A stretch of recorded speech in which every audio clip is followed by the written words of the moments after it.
Assalamualaikum warahmatullahi wabarakatuh. Di sini saya akan membuat tutorial cara membuat kelas di Google Classroom. Yang pertama, klik buat kelas. Ini di checklist saja dan lanjutkan. Ini nama kelasnya inti proklamasi. Ya. Untuk pelajarannya diganti menjadi nama Revita, ruangnya inti proklamasi. Ya. Setelah itu buat.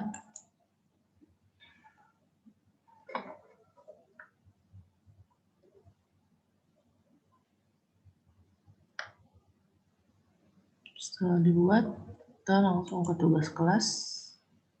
Ini kita buat topik dulu. Topik yaitu topik 1 inti proklamasi. Tambahkan. Ketika sudah itu lanjut membuat materi. Buat sini judulnya materi 1 inti proklamasi. Ini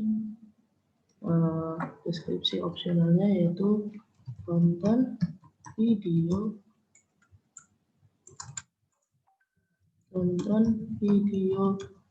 pembelajaran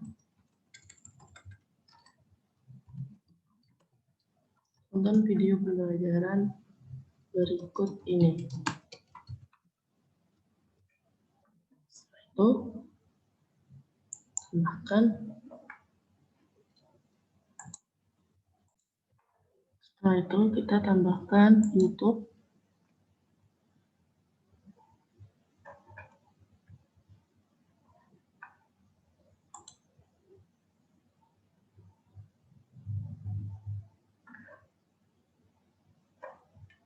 Sudah kita edit. Tambahkan YouTube. Ini URL-nya di kopas di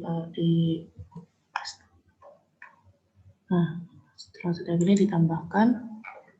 Jangan lupa topiknya 1 inti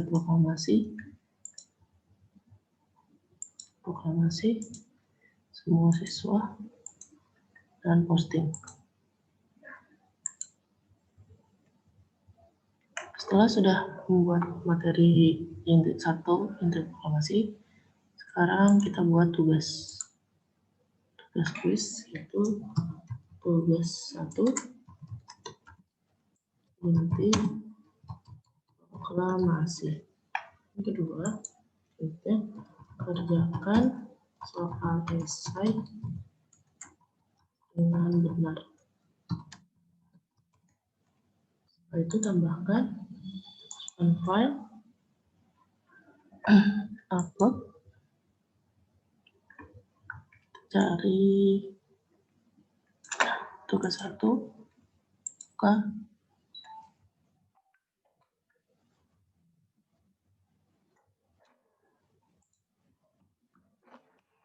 Kita refresh dulu ya.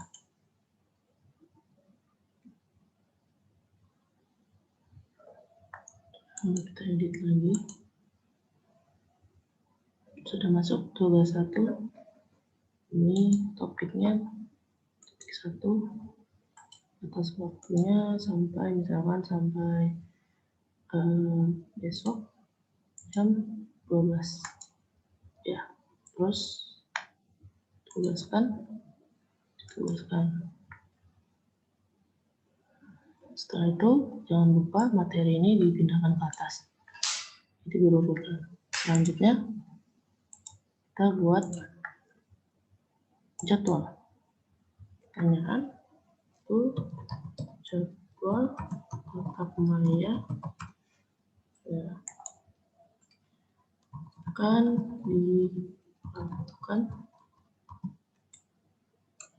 dimulai pada tanggal 11 Desember jam 8 malam. ya. Bahkan tidak perlu, ininya hanya jadwal saja. Informasi waktunya misalkan sampai besok 12. Ini tidak perlu sih sebenarnya. Ini aja jadwal tetap saya akan dimulai pada tanggal 11 September jam 8 malam. Setelah itu klik tanyakan, jadwal tetapannya yang dipindahkan ke bawah. Nah, seperti inilah pembuatan membuat kelas di Google Classroom. Terima kasih. Mulai nih. Bismillahirrahmanirrahim. Assalamualaikum warahmatullahi wabarakatuh. Waalaikumsalam warahmatullahi wabarakatuh. Salam sejahtera bagi kita semua. Semoga di masa pandemi ini kita masih tetap semangat dalam menuntut ilmu. Ya, sini saya akan menyampaikan materi yang berjudul inti proklamasi. Ya, sebelum saya menjelaskan ke inti proklamasinya, saya menjelaskan beberapa sejarah tentang proklamasi. Ya, ini ada kekalahan Jepang atas sekutu. Ya, yang pertama, sejak tahun 1943, Jepang mulai mengalami kekalahan. Banyak wilayah Jepang jatuh ke tangan sekutu. Ya, pada 7 Agustus 1945, BPUPKI diganti menjadi PPKI, yang diketuai oleh Insinyur Soekarno dan Muhammad Hatta. Tugas PPKI yaitu melanjutkan tugas BPUPKI dan mempersiapkan kemerdekaan Indonesia. Dan pada tanggal 6 dan 9 Agustus, armada sekutu menjatuhkan bom di kota Hiroshima dan Nagasaki, sehingga Jepang mempercepat pemberian kemerdekaan Indonesia menjadi tanggal 24 Agustus 1945. Pemboman kota Hiroshima dan Nagasaki menurunkan moral, keyakinan, serta semangat juang Jepang. Akhirnya Jepang menyerah tanpa syarat pada tanggal 15 Agustus 1945. Wah, kegedean, maaf. Selanjutnya, di sini ada perbedaan sikap antara golongan tua dan muda. Sebelum saya menjelaskan perbedaan sikap, saya ingin menyampaikan pengertian golongan tua dan golongan muda. Golongan tua adalah tokoh-tokoh pemimpin perjuangan kemerdekaan yang diantaranya ada Insinyur Soekarno, Muhammad Hatta, Muhammad Yamin, Iwaku Sumantri, dan Ahmad Subarjo. Golongan tua berpendapat bahwa proklamasi didiskusikan terlebih dahulu dengan PPKI. Ya, kalau golongan muda itu ingin segera memerdekakan proklamasi setelah Jepang menyerah dan sebelum datangnya pasukan sekutu termasuk Belanda ke Indonesia. Jadi itu pengertiannya. Perbedaannya di sini ada karena adanya perbedaan pemahaman mengenai tindakan keputusan proklamasi, dan golongan tua beranggapan bahwa perlu adanya pertimbangan sebelum mengambil tindakan. Sedangkan golongan tua terkesan ingin buru-buru dan cepat untuk mencapai suatu tujuan tanpa adanya pertimbangan. Ya, jadi di situ perbedaan antara sikap golongan tua dan muda. Selanjutnya, di sini ada tentang sejarah proklamasi, sejarah pembentukan pemerintahan RI pasca proklamasi. Di sini ada di kehidupan politiknya. Sehari setelah proklamasi kemerdekaan, pada tanggal 18 Agustus, PPKI mengadakan sidang yang pertama. Dalam sidang itu, mereka menghasilkan beberapa keputusan. Ya, yang pertama, mengesahkan undang-undang yang sebelumnya telah dipersiapkan oleh Dokuritsu Junbiko Sakai. Ya, ada yang tahu artinya Dokuritsu Junbiko Sakai? Coba saudari Palen tahu Dokuritsu Junbiko Sakai? Ya, Dokuritsu Junbiko Sakai itu PPKI ya, yang sudah diganti menjadi BPUPKI. yang sekarang dikenal dengan nama Undang-Undang 1945. Ya, dan yang kedua adalah memilih Insinyur Soekarno sebagai presiden dan Dr. Andes Muhammad Hatta sebagai wakil presiden. Yang ketiga, dalam masa peralihan presiden untuk sementara waktu akan dibantu dengan sebuah komite nasional. Ya, itu sejarah pembentukan pemerintahan RI pasca proklamasi di kehidupan politiknya. Yang selanjutnya di kehidupan ekonominya, ya. Kalau di kehidupan ekonominya, pada zaman pendudukan Jepang, seluruh potensi Indonesia diarahkan kepada kepentingan perang, ya. Wilayah RI mengalami keadaan ekonomi yang sangat kacau pada saat itu. Untuk sementara waktu, pemerintah mengambil kebijakan mengakui beberapa macam uang sebagai tanda pembayaran sah di wilayah RI, ya, yakni uang The Javas Bank, uang pemerintah Hindia Belanda, dan uang Jepang. Ya, selanjutnya pemerintah pada bulan Oktober 1946 mengeluarkan uang kertas RI yang terkenal dengan nama ORI. Ya, karena uang Jepang telah merosot harganya, maka nilai tukarnya disesuaikan, yaitu dari Rp1.000 uang Jepang ditukar dengan Rp1 uang ORI. Ya, pengaturan ekonomi di Indonesia didasarkan kepada pasal 33 Undang-Undang 1945. Maka semua perusahaan yang vital dikuasai oleh negara. Ya, pemerintah juga mengawasi seluruh kegiatan ekonomi, termasuk kegiatan swasta. Jadi pada saat itu kehidupan di ekonomi bangsa Indonesia itu sangat kacau. Jadi nilai tukarnya juga sangat rendah. Ya, selanjutnya di sini ada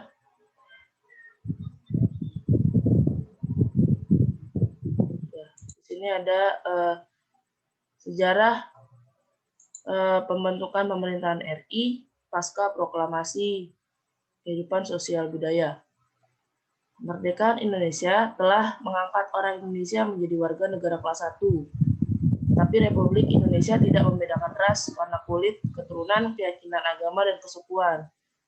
Seluruh rakyat mempunyai hak yang sama dan kewajiban yang sama juga. Indonesia merdeka tidak mengenal adanya warga negara kelas 1, kelas 2, dan kelas 3 seperti zaman Hindia Belanda ataupun zaman kependudukan Jepang. Para pemeluk agama dan kepercayaan mendapatkan tempat kebebasan yang seluas-luasnya dalam negara RI. Ya, jadi pada saat itu ketika Indonesia merdeka, Indonesia telah mengangkat orang Indonesia menjadi warga negara kelas 1. Tetapi Republik Indonesia tidak membedakan ras dan warna kulit. Jadi pada saat itu ketika setelah kemerdekaan Indonesia tidak membedakan ras, warna kulit, keturunan, keyakinan, dan keagamaan dan kesukuannya. Jadi semua orang mendapatkan tempat kebebasannya masing-masing, ya, yang dikasih secara luas dalam negara kita ini. Lanjutnya, peristiwa Rengas Dengklok. Nah, peristiwa Rengas Dengklok adalah peristiwa pengamanan Soekarno dari pengaruh Jepang dengan cara menyembunyikan kedua tokoh tersebut ke daerah Rengas Dengklok, Jawa Barat. Ya, pasti pada tahu cerita ini, ya. Peristiwa pengamanan tersebut dilakukan pada 16 Agustus 1945 pukul 4 pagi. Untuk menghindari kecurigaan orang Jepang, orang yang membawa Soekarno-Hatta adalah Sudan Kosinggi, seorang dai dan peta di Jakarta. Jadi Sudan Kosinggi ini yang membawa Soekarno ke daerah Rengas Dengklok. Soekarno-Hatta disambut baik oleh Sudan Kusubeno dan dibicarakan tentang proklamasi kemerdekaan. Setelah itu datang Ahmad Subarjo bersama sekretaris pribadinya, Sudiro, pada jam 17.30, yaitu setengah 6 sore. Ahmad Subarjo memberitahukan kebenaran Jepang menyerah kepada sekutu. Mendengar itu, Soekarno-Hatta bersedia memproklamasikan kemerdekaan Indonesia. Jadi di peristiwa Rengas Dengklok ini Soekarno-Hatta baru menyadari kalau berita tentang Jepang menyerah kepada sekutu itu sudah menyebar luas. Jadi beliau mempercepat, bersedia untuk menyusun teks proklamasi. Ya. Jadi selanjutnya di sini ada perumusan. Ketika perumusan ditulis oleh Soekarno dibantu oleh Subarjo, pada dasarnya konsep proklamasi kemerdekaan mengandung dua pokok pikiran. Yang pertama, pernyataan kemauan bangsa Indonesia untuk menentukan nasibnya sendiri. Yang kedua, pernyataan pengalihan kekuasaan. Ya. Jadi konsep yang pertama itu gagasan dari Ahmad Subarjo, yang kedua itu pernyataan pengalihan penguasaan itu gagasan dari Insinyur Soekarno, Muhammad Hatta, dan Ahmad Subarjo barengan. Ya. Dan selanjutnya ada di sini menjelaskan proklamasi kemerdekaan Indonesia. Ya, sudah masuk ke intinya. Ya. Persiapan menyambut proklamasi kemerdekaan dilakukan di Jalan Pegangsaan Timur nomor 56. Ya, Wali Kota Jakarta Suwiryo memerintahkan Wilopo untuk mempersiapkan peralatan yang diperlukan, seperti mikrofon dan alat pengeras suara. Menjelang pukul 10, tokoh-tokoh pergerakan nasional telah datang. Ya, di sini di Jalan Pegangsaan Timur seperti ada Mr. A.A. Maramis, Ki Hajar Dewantoro, Otto Iskandar Dinata, dan lain sebagainya.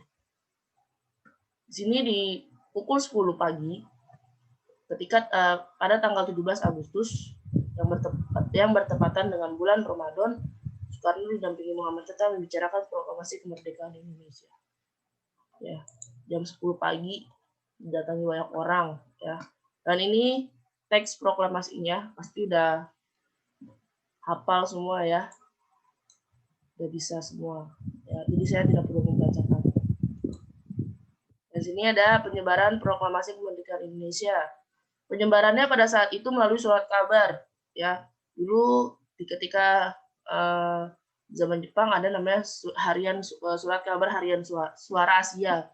Ya, jadi penyebaran informasi proklamasi kemerdekaan di Jakarta itu melalui surat kabar harian Suara Asia, melalui kantor berita Domai, penyebar pamflet, mengadakan pertemuan, menulis pada tembok-tembok. Itu seperti kalau zaman sekarang disebutnya mural-mural. Ya. Nah, ada salah satu kejadian di saat kantor berita Domai memberikan informasi proklamasi kemerdekaan di Jakarta. Itu diberitahukannya setiap 15 menit sekali, kalau nggak salah. Ya. Jadi kantor berita Domai itu menginformasikan di jam 4 sore, itu hampir tiga kali memberitahukan informasi. Dan pada saat itu kantor berita Domai ketahuan sama pasukan Jepang dan ditutup. Ya, karena pada saat itu kantor berita Domai masih diduduki oleh pasukan Jepang. Ya, segitu saja. Mungkin nanti kalian bisa baca-baca lagi di rumah kalian. Ya, mungkin segitu saja. Segitu saja penjelasan saya di materi ini. Apabila kurang jelas atau kurang paham, kalian bisa dibaca-baca lagi. Ya, kurang lebihnya mohon maaf. Wabillahi taufiq wal hidayah. Wassalamualaikum warahmatullahi wabarakatuh. Waalaikumsalam warahmatullahi wabarakatuh.